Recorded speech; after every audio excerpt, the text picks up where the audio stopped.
Students, आज की video में स्टार्ट होगा कम्बिनेशन ऑफ रेजिस्टेंसेस, यानी कि प्रतिरोधों का संयोजन क्या है। आपको पिछले वीडियो की लिंक डिस्क्रिप्शन में मिल जाएगी, वहां से जाके आप पिछला वीडियो देख सकते हैं यदि पिछला वीडियो नहीं देखे हैं। तो चलिए स्टार्ट करते हैं। कम्बिनेशन ऑफ रेजिस्टेंसेस क्या होता है?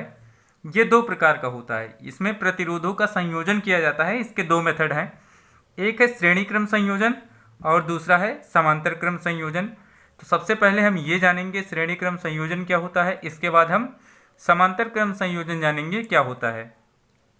और ये टॉपिक आपकी परीक्षा की दृष्टि से बहुत ही महत्वपूर्ण है, सो केयरफुल्ली इसको आप ध्यान दीजिएगा।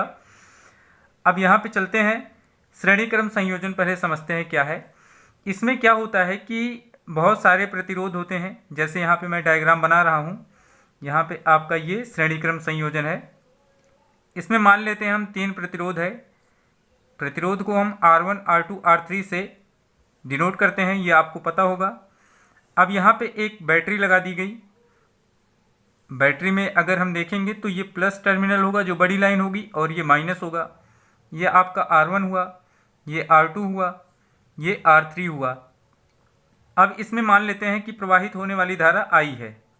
I धारा इसमें प्रवाहित हो रही है, तो R1 में भी धारा I होगी, R2 में भी I, R3 में भी I।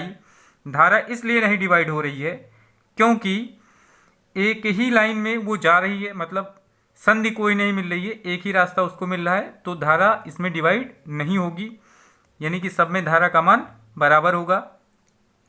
अगर यहाँ पे ऐसा कोई जोड़ होता इस तरह से, तो ये I धारा बढ़ जाती, I1 हो जाता, I2 इधर हो जाता, इस तरह से बढ़ जाता, लेकिन ऐसा कुछ मिल नहीं रहा है।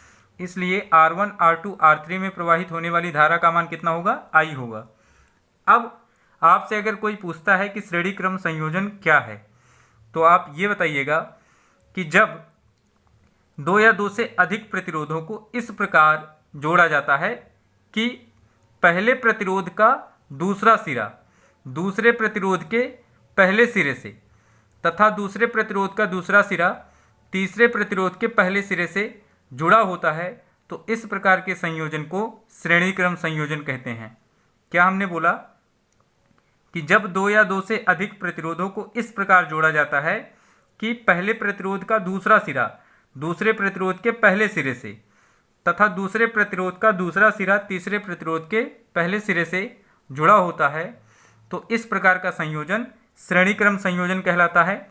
यहाँ पे अगर देखें आप, तो यहाँ पे ये R1 का ये दूसरा सिरा यहाँ से यहाँ तक है, यहीं पे ख़त्म हो जा रहा है, और ये R2 का सिरा है, यहाँ से यहाँ तक R2 है, तो R2 का ये पहला सिरा है, यहीं पे जुड़ जा रहा है। किसके साथ जुड़ रहा है? R1 के दूसरे सिरे से कौन जुड़ रहा है? R2 का पहला सिरा। सिमिलर चीज़ यहाँ पे हो रही है, R3 का पहला सिरा R2 के दूसरे सिरे से जुड़ रहा है। तो ये केस अगर बनती है तो आपका संयोजन क्या है? श्रेणी क्रम संयोजन है। अब यहाँ पे हम 2 पॉइंट मान लेते हैं, A और यहाँ पे मान लेते हैं B। आपको A और B के बीच तुल्य प्रतिरोध निकालना है। श्रेणी क्रम संयोजन में यही काम किया जाता है कि जब बहुत सारे प्रतिरोध श्रेणी क्रम में जुड़े हुए होते हैं, तो आपको उन प्रतिरोधों का तुल्य प्रतिरोध निकालना होता है। और इसका काम भी अभी हम बताएंगे ये कब यूज किया जाता है। आप वीडियो को पूरा अंत तक देखें। तो श्रेणी क्रम की परिभाषा हमने बोल दी है, अब इसके डेरिवेशन की तरफ हम चलेंगे। अब हम मान लेते हैं कि A और B जो बिंदु हैं, इनके बीच का जो पूरा विभवांतर है वो V है, यानी कि A और B के सिरों के बीच का विभवांतर कितना है? V है। R1 का विभवांतर, सिर्फ R1 का, ये V1 है, और ये V2 है R2 का, और ये इसका कितना है? V3 है। R1 का विभव V1, R2 का V2 और R3 का V3 है, ये भी हो गया। लेकिन A और B का कितना है? V है। अब ये V क्यों है? यहाँ पे देखिए, अगर A को देखेंगे B को देखेंगे, तो इसका एक पॉइंट सीधे आके माइनस से जुड़ रहा है और A का एक पॉइंट आके प्लस से जुड़ रहा है, तो इसको ओवरऑल V माना जा सकता है।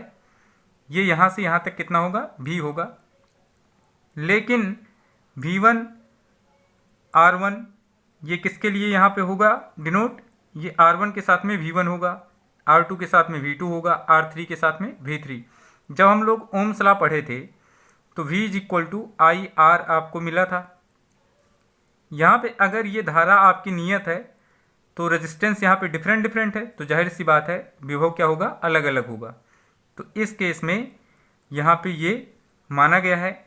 अब इसका डेरिवेशन कैसे करेंगे, इस तरह से किया जाएगा, आप ध्यान दीजिएगा। माना R1 R2 व R3 तीन प्रतिरोध चित्रानुसार, यहाँ पे लिख दीजिए चित्रानुसार श्रेणी क्रम में जुड़े हैं, ऐसा आप लिख देंगे। अब इसके बाद आपको यहाँ पे लिखना है कि माना R1 R2 व R3 के विभव क्रमशः कितना है, V1 V2 व V3 हैं तथा इनमें प्रवाहित होने वाली धारा I है। प्रवाहित होने वाली धारा कितनी है, I है। अब यहाँ पे आप जब ये चीज़ लिख देंगे, फिर इसके बाद लिख दीजिए तथा A व B सिरे का विभवांतर कितना है, V है। ये भी आप मान लिए हैं। अब इसके बाद आपकी यहाँ पे डेरिवेशन की प्रक्रिया स्टार्ट हो जाएगी। अब यहाँ पे इतना लिखने के बाद जो फिगर में बना है वही आपने लिख दिया है। आप जानते हैं कि धारा की दिशा किधर से किधर होती है, प्लस से माइनस की तरफ। तो ये सब आप बहुत क्लियर करके लिखिएगा, ध्यान दे के लिखिएगा, जिससे ये पूरा पॉइंट क्लियर रहे। और यही टॉपिक आपको 12th में भी मिलेगी, सो इसको अच्छे से पढ़िए। अब चलते हैं आगे की तरफ। यहाँ पे अब हमें टोटल पोटेंशियल निकालना है। तो टोटल पोटेंशियल निकालने के बाद हम इसका इक्विवेलेंट रेजिस्टेंस निकाल देंगे, तुल्य प्रतिरोध निकाल देंगे। तो यहाँ पे अब लिखेंगे ओम के नियमानुसार क्या मिलेगा आपको, अगर तीनों का पोटेंशियल डिफरेंट हैं तब आपको मिलेगा V1 इज इक्वल टू क्या, ये देखिए फार्मूला अभी हमने लिखा, IR1 हो जाएगा। क्या हो जाएगा, IR1। V2 is equal to कितना हो जाएगा, IR2 तथा V3 इज इक्वल टू कितना हो जाएगा, IR3। ऐसा क्यों होगा, हमने बताया कि धारा एक ही होगी सब में, I धारा सब में प्रवाहित होगी। अगर संधि मिला होता तो धारा डिवाइड होती, अगर संधि नहीं मिलेगा तो जो धारा यहाँ पे है वही धारा तीनों में रहेगी और फिर से वो यहाँ पे आ जाएगी। तो ये हो गया। अब यहाँ पे यदि A व B के सिरों का विभवांतर भी है, यदि A व B के सिरों का विभवांतर कितना है, V है, तब V इज इक्वल टू क्या हो जाएगा, तीनों प्रतिरोधों के लिए जो पोटेंशियल आपने डिसाइड किया है V1 V2 V3 उनका सम हो जाएगा। V इज इक्वल टू क्या हो जाएगा, V1 plus V2 plus V3। अब ऐसा हमने क्यों लिखा, अगर A और B के सिरों का विभवांतर आप टोटल V मान रहे हैं तो ये V कैसे बना, V1 V2 और V3 के योग से बना है। इसलिए हमने यहाँ पे क्या लिखा, V इज इक्वल टू क्या हो जाएगा, V1 plus V2 plus V3, है ना। इसको आप समीकरण 1 मान सकते हैं।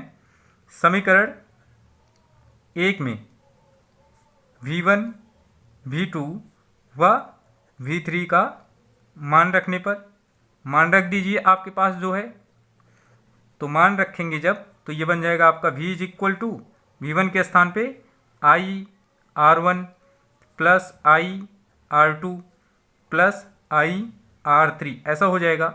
अब यहाँ पे कॉमन क्या है, I कॉमन है, देखिए तीनों में, तो यहाँ से V इज इक्वल टू क्या हो जाएगा, I कॉमन करिए, यहाँ पे लिखिए R1 plus R2 plus R3, ऐसा हो जाएगा।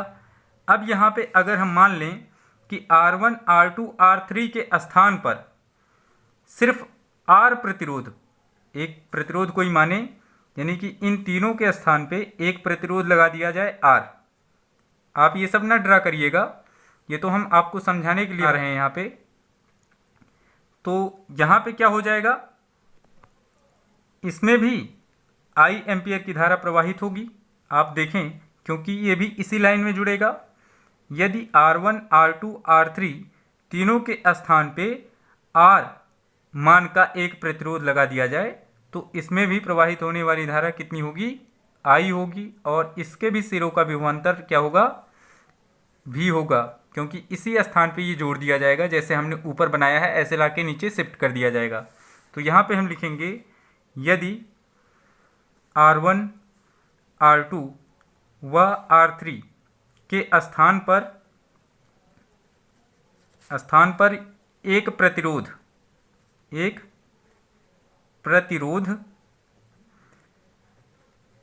R लगा दें जिसमें I धारा प्रवाहित हो, तब क्या हो जाएगा, V = IR होगा। ये हो जाएगा। अतः आपको यहाँ पे क्या लिख देना है, V के स्थान पे IR। तो हो जाएगा आपका ये इक्वेशन, IR = R1, यहाँ पे I लगा दीजिए, प्लस R2 प्लस R3, ये आपका हो जाएगा। फिर यहाँ पे देखें I से I कैंसिल हो जाएगा, तो आपको मिलेगा R = R1 plus R2 plus R3। ये R आपने जो लगाया है यही आपका तुल्य प्रतिरोध है, मतलब इक्विवेलेंट रेजिस्टेंस। अब ये किसके स्थान पे आपने लगाया है, R1, R2, R3 के स्थान पे आपने क्या लगाया, R।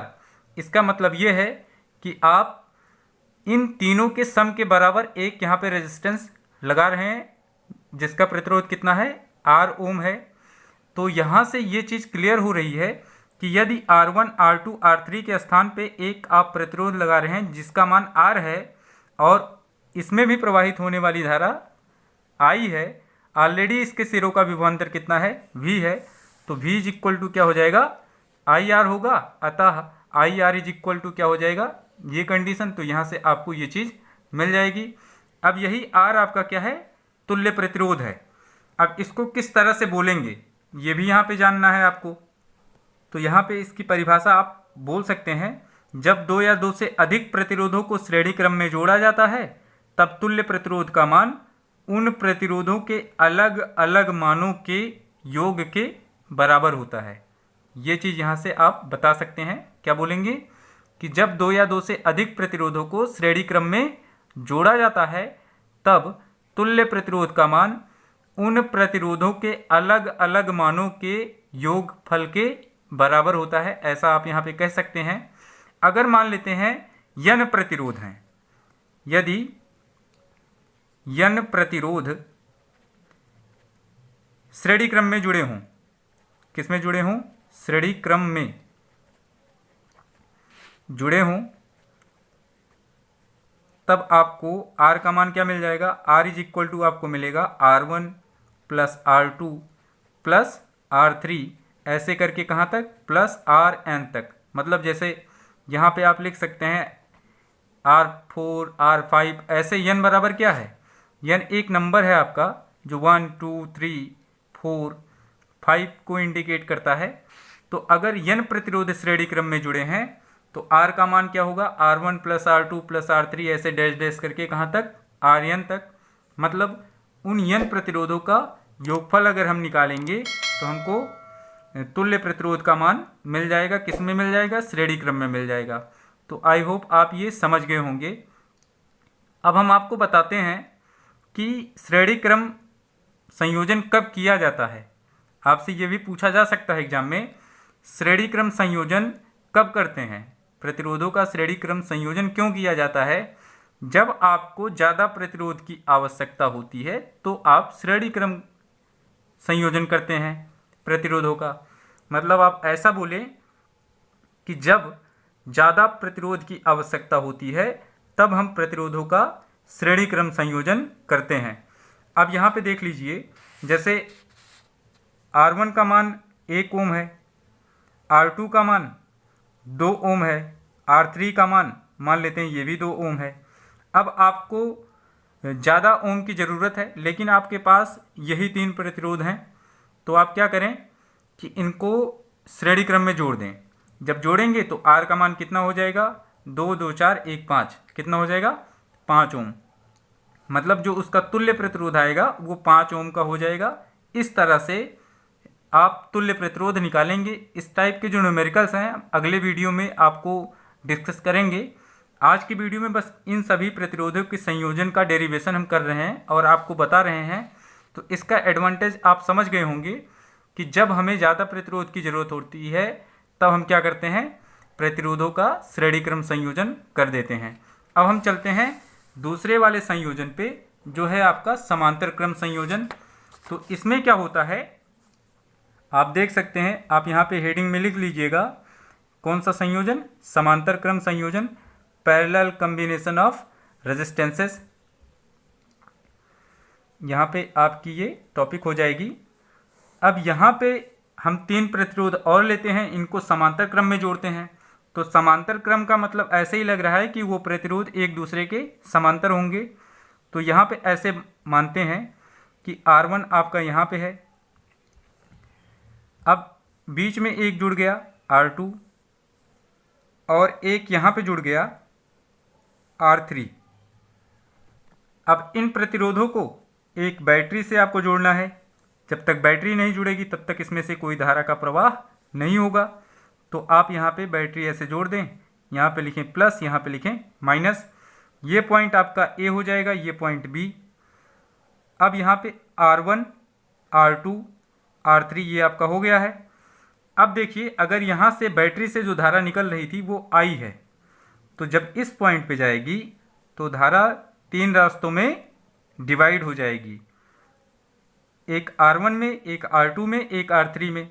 तो मान लेते हैं R1 में जो धारा जा रही है वो I1 है और R2 में I2, R3 में I3। और हम लोग यहाँ पे ये मानते हैं कि A और B के सिरों का जो विभवांतर है वो V है। अब भी क्योंकि हम A और B की बात कर रहे हैं तो A का एक सिरा सीधे प्लस से जुड़ा है, B का ये वाला सिरा माइनस से जुड़ा है। तो ओवरऑल पोटेंशियल क्या है, V है। अब अगर देखेंगे ये अगर V है तो लगभग इसी दूरी पर सब हैं, R1 R2 R3। तो इसमें अब आप विभव समान मानेंगे, मतलब R1 में विभव जो होगा वही R2 में होगा, वही R3 में होगा। यहाँ तक कह सकते हैं कि परिपथ का पूरा विभव जो होगा वो तीनों प्रतिरोधों के विभव के बराबर होगा। मतलब तीनों प्रतिरोध का विभव जो होगा वही परिपथ का भी विभव होगा। ये आपका परिपथ है। तो यहाँ पे आप लिख सकते हैं V और V। अब यहाँ पे थोड़ा सा लिखना होता है। और समांतर क्रम संयोजन क्या है ये हम आपको बता देते हैं। जब दो या दो से अधिक प्रतिरोधों को इस प्रकार जोड़ा जाता है कि उन प्रतिरोधों का पहला सिरा एक बिंदु से तथा दूसरा सिरा दूसरे बिंदु से जुड़ा होता है, तो इस प्रकार के संयोजन को समांतर क्रम संयोजन कहते हैं। क्या हमने बोला कि जब दो या दो से अधिक प्रतिरोधों का एक सिरा एक बिंदु से और दूसरा सिरा दूसरे बिंदु से जुड़ा होता है तो प्रतिरोधों का इस प्रकार का संयोजन समांतर क्रम संयोजन कहलाता है।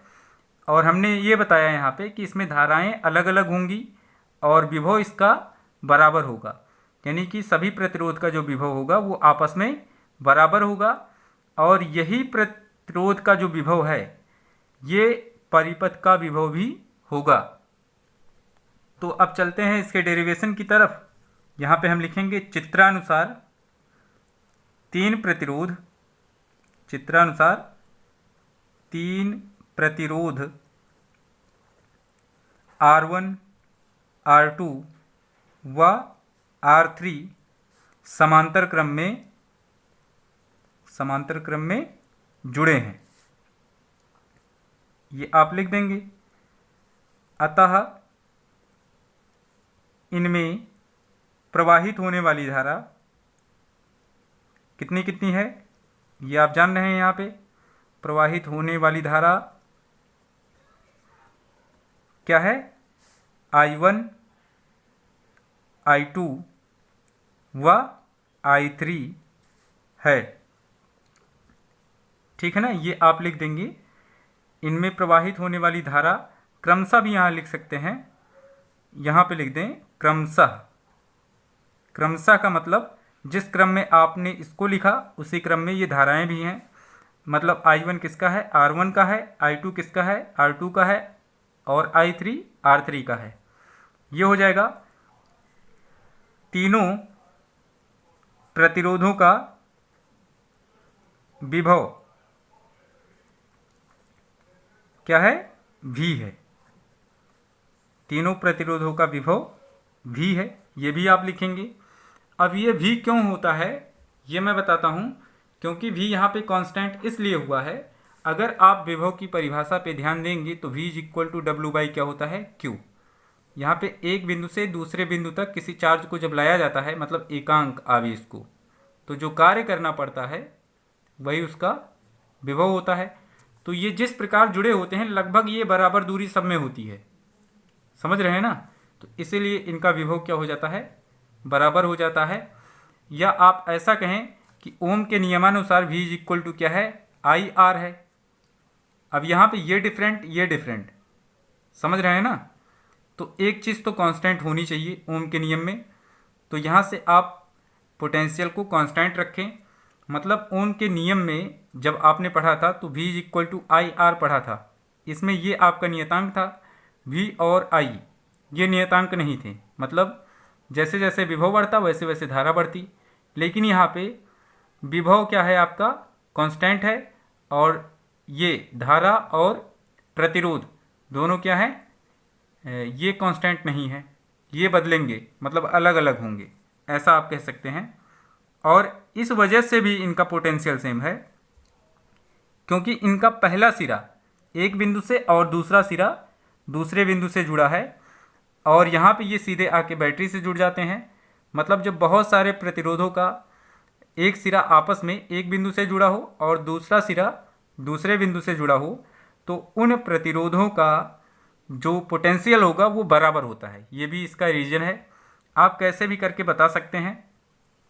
अब ये प्रतिरोध शब्द जो हम बोल रहे हैं इसका मतलब ये होता है, यहाँ पे कोई बल्ब हो जाए, यहाँ पे टीवी हो जाए, यहाँ पे पंखा हो जाए, कुछ भी हो जाए, इसमें क्या होता है, प्रतिरोध होता है। जो टीवी बल्ब पंखा हमने बोला, सभी उपकरणों में प्रतिरोध होता है। तो अगर आप यहाँ पे बल्ब जोड़ दें ऐसे ले जाके, और यहाँ पे टीवी जोड़ दें, यहाँ पे पंखा जोड़ दें, तो तीनों का विभव बराबर होगा। मतलब अगर मान लेते हैं तीनों फैन ही जुड़े हैं, R1 R2 R3, तो तीनों बराबर से चलेंगे, एक बराबर से चलेंगे।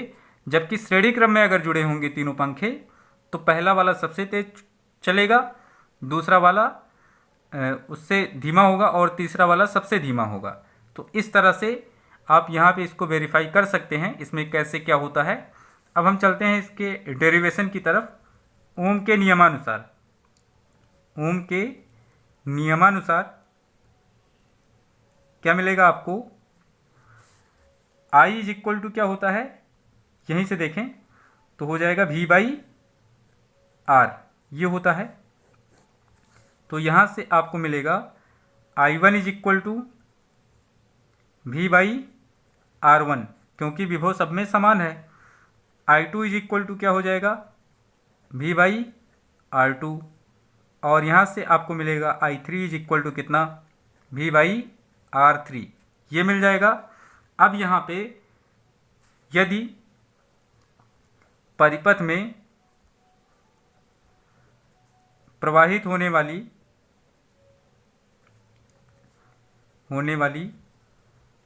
कुल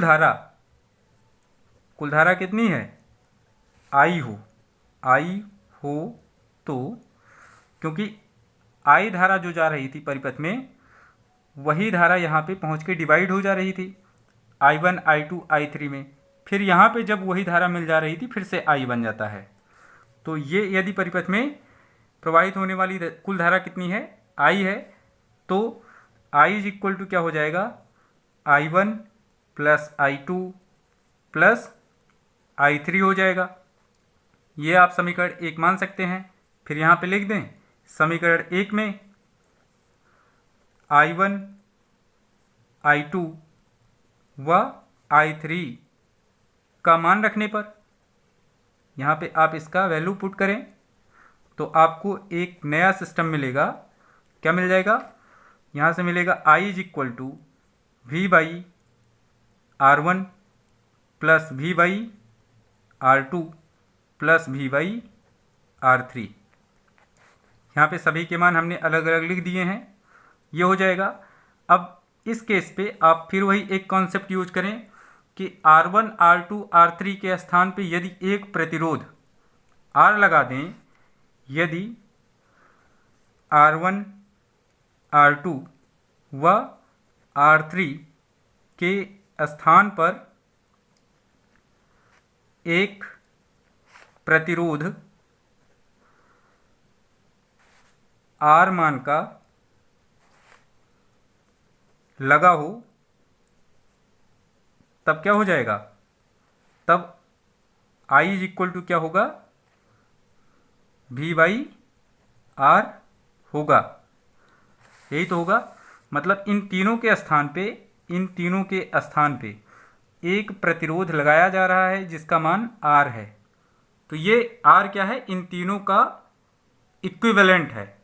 इक्विवेलेंट का मतलब आप यहाँ पे जान रहे हैं ना, जो आप तुल्य प्रतिरोध निकाल रहे हैं वही इक्विवेलेंट है। तो इन तीनों के स्थान पे अगर एक प्रतिरोध R लगा दिया जाए तो सिर्फ इसमें जो धारा यहाँ से मिल रही है वही धारा प्रवाहित होगी I, और यहाँ पे पोटेंशियल ऑलरेडी V है। तो I इज इक्वल टू क्या होगा, V/R होगा। इसलिए आपको मिल जाएगा I के स्थान पे यहाँ पे V/R लिख दें तो हो जाएगा V/R इज इक्वल टू कितना, V/R1 plus V/R2 plus V/R3। ये हो जाएगा। अब देखें अगर तो V कॉमन है, यहाँ भी अंश में है और इधर तीनों में अंश में ही है, तो V कैंसिल हो जाएगा। यहाँ पे बचेगा 1/R इज इक्वल टू कितना, 1/R1 plus 1/R2 plus 1/R3। ये हो जाएगा। अब यहाँ पे आप देखेंगे कि तुल्य प्रतिरोध तो आपका R है, लेकिन 1/R क्या है, तुल्य प्रतिरोध का व्युत्क्रम बोला जाएगा। उसी तरह से यहाँ पे 1/R1, तो R1 आपका प्रतिरोध था, 1/R1 क्या है, R1 का व्युत्क्रम है। ऐसे सिमिलर आप 1/R2 को कह सकते हैं। जैसे यहाँ पे मैं एक नंबर लिखूँ 2, तो 2 का व्युत्क्रम कितना है, 1/2 है। 3 का व्युत्क्रम कितना है, 1/3। तो उसी तरह से R क्या है, तुल्य प्रतिरोध, तो तुल्य प्रतिरोध का व्युत्क्रम 1/R होगा। R1 का व्युत्क्रम क्या होगा, 1/R1, R2 का 1/R2। सिमिलर ऐसे बोल सकते हैं। N प्रतिरोधों के लिए N प्रतिरोध श्रेणी क्रम में आपने बताया था जिस तरह से, उसी तरह से समांतर क्रम में भी आपको N प्रतिरोधों के लिए बात करनी चाहिए। तो N प्रतिरोध समांतर क्रम में जुड़े हों तब आपका जो तुल्य प्रतिरोध बनेगा, यहीं पे मैं लिख देता हूँ, आप देख लीजिएगा। ये हो जाएगा 1/R is equal to 1/R1 plus 1/R2 plus 1/R3 plus dash dash करिए, फिर लिखिए यहाँ पे प्लस 1/RN। ये आपका फार्मूला बन जाएगा N प्रतिरोधों के लिए। यहाँ पे RN रहेगा। अब यहाँ पे आप N के लिए क्या समझ रहे हैं, मैं बताता हूँ। N का मतलब ये है कि जैसे 3 प्रतिरोध अभी यहाँ पे जुड़े थे, हो सकता है 4 हों, 5 हों, 6 हों, तो आप उसी क्रम में जैसे यहाँ पे R1 1/R2 1/R3 1/R4 तक जाएंगे। अगर 4 रहेंगे, 5 रहेंगे तो 1/ कहाँ तक जाएंगे, 5 तक। 6 रहेंगे तो 1/6 तक जाएंगे। इस तरह से आप आगे बढ़ेंगे। इसलिए अगर N प्रतिरोध होंगे तो 1/R इज इक्वल टू कितना होगा, 1/R1 plus 1/R2 plus 1/R3 plus dash dash plus 1/RN। ये हो जाएगा आपका फार्मूला। लेकिन इस टाइप का न्यूमेरिकल आप जब करेंगे तो 1/R का मान आपको नहीं निकालना है, आपको तुल्य प्रतिरोध का मान निकालना है। पहले ऐसे करके सॉल्व करेंगे, फिर जो आएगा पलट दिया जाएगा। इसके न्यूमेरिकल्स में हम बताएंगे। अब यहाँ पे इस सूत्र के अनुसार आप क्या बोलेंगे, समांतर क्रम संयोजन में क्या होता है। तो यहाँ पे आप बोलें कि जब 2 या 2 से अधिक प्रतिरोध समांतर क्रम में जुड़े हों, क्योंकि आपने 3 जोड़ा है तो 2 या 2 से अधिक बोलें। जब 2 या 2 से अधिक प्रतिरोध समांतर क्रम में जुड़े हों तो उनके तुल्य प्रतिरोधों का व्युत्क्रम, तुल्य प्रतिरोध R था तो उसका व्युत्क्रम कितना 1/R हुआ। तो यहाँ पे आप बोलें कि उनके तुल्य प्रतिरोधों का व्युत्क्रम अलग अलग प्रतिरोधों के व्युत्क्रमों के योगफल के बराबर होता है। फिर से रिपीट करता हूँ, आप किस तरह से इसको बोलेंगे। जब 2 या 2 से अधिक प्रतिरोध समांतर क्रम में जुड़े हों तो उनके तुल्य प्रतिरोधों का व्युत्क्रम अलग अलग प्रतिरोधों के व्युत्क्रम के योगफल के बराबर होता है। तो इस तरह से आप ये परिभाषा बोल सकते हैं। अब ये क्यों यूज किया जाता है, समांतर क्रम संयोजन क्यों यूज किया जाता है, तो आप बोलेंगे जब हमारे पास ज़्यादा प्रतिरोध हो और हमको उससे कम प्रतिरोध की आवश्यकता अगर होगी तो हम समांतर क्रम संयोजन को यूज करेंगे। परिपथ में हम समांतर क्रम संयोजन लगाएंगे। क्या हमने बोला कि जब हमें कम प्रतिरोध की आवश्यकता होती है, जैसे हमारे पास 2 ओम, 5 ओम, 7 ओम के 3 प्रतिरोध हैं। अब हमको बहुत कम प्रतिरोध चाहिए, मतलब अगर आप निकालना चाहें तो ऐसे निकलेगा 1/R इज इक्वल टू कितना 1/2। मैं थोड़ा सा यहाँ पे और कम कर लेता हूँ जिससे यहाँ पे ज़्यादा कैलकुलेशन ना करना पड़े। जैसे यहाँ पे देख लीजिए, एक 2 ओम है, एक 4 ओम है और एक है आपके पास 1 ओम का। अब हमें कम ओम का प्रतिरोध चाहिए तो हम इनको समांतर क्रम में लगाएंगे। 1/R is equal to 1/2 plus 1/4 plus 1/1। अब इसका एलसीएम जब आप लेंगे तो 1/R इज इक्वल टू आपको मिल जाएगा कितना, यहाँ पे 2 से मल्टीप्लाई करेंगे एलसीएम इक्वल करने के लिए, तो ये हो जाएगा 2 प्लस 1/4 प्लस 1। तो यहाँ से 1/R का मान आपको मिला कितना 3/4 प्लस 1। अब यहाँ पे आप देख सकते हैं कितना हो जाएगा 1/R इज इक्वल टू 7/4 ऐसा मिला। अब यहाँ से R का मान कितना हो जाएगा 4/7। अब यहाँ पे देख लीजिए R का मान कितना आया 0.5 हुआ, फिर इसके बाद 5। देखिए 1 ओम से भी कम आ रहा है प्रतिरोध, जो तुल्य प्रतिरोध है। तो हमारे पास कौन कौन से थे, 1 ओम था, 2 ओम था, 4 ओम था, लेकिन इससे काम नहीं चला, हमें इससे भी कम चाहिए। तो हम इन तीनों को समांतर क्रम में लगा देंगे तो जो आपका तुल्य प्रतिरोध आएगा वो और कम आएगा। एक कहानी तो इसकी ये हो गई। दूसरी कहानी ये है कि इस क्रम के संयोजन में सभी प्रतिरोधों का विभव क्या होता है, समान होता है। मतलब जिसमें कोई ज़्यादा फास्ट चल रहा है या कोई स्लो चल रहा है, ऐसी प्रॉब्लम नहीं होगी, सब एक बराबर से चलेंगे। तो ये इसका एडवांटेज है। आई होप आप दोनों टॉपिक्स को अच्छे से समझे होंगे। अगर किसी पॉइंट पे आपको डाउट है तो आप हमें ज़रूर कमेंट करें, हम उसका सॉल्यूशन देने का पूरा प्रयास करेंगे। अगर वीडियो आपको पसंद आई है तो वीडियो को लाइक करें, शेयर करें, और अगर चैनल पे पहली बार आए हैं तो चैनल को ज़रूर सब्सक्राइब करें। अगले वीडियो में मिलते हैं, इस पर आधारित जो न्यूमेरिकल्स होंगे उनके सॉल्यूशंस को हम लोग देखेंगे। तब तक के लिए धन्यवाद।